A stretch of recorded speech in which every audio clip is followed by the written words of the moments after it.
The behaviour policy in this school is called Good to be Green, and that's about green behaviour. Green behaviour is what is the behaviour that is expected from these kids.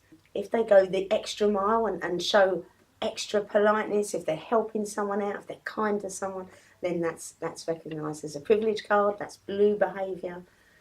There's a good saying around the school: it's good to be green, it's better to be blue. So, if a child needs a warning, then that's a yellow warning card. And that just gives them an idea that they need to look at their behaviour. They're not on green, they're not behaving as they are expected to. And that gives them the opportunity to turn their behaviour around and get back to green. If they don't do that, if they don't manage to do that, then that's a red consequence card.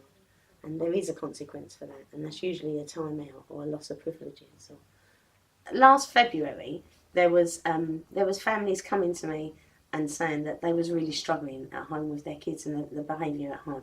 And I was explaining to the parents about how consistently using the same system made sense. It makes sense for the kids, and invited them to come in to learn how to use the behaviour system and how we can change it so that they can use it at home, in their own home. And that's how we started this. This was, it just started with one or two families asking for help. Now it's so popular that we have waiting lists, and parents really do want to come in and make the changes. For me, it makes sense because I talk to parents all the time about how for their children, school and home are the two biggest areas in their lives. And so for school and home to come together, use the same language, use the same resources, talk the same talk, communicate, specifically good for kids with ASD, ADHD, because it builds consistency. So it's not just consistency in school, it's consistency at home as well. Lots of special needs kids rely on structures, boundaries, and the consistency of the adults and how they're managing their behaviour. So it just makes sense that if that whole structure is the same, then the kids will respond to that. Basically, I have two children and one has special needs.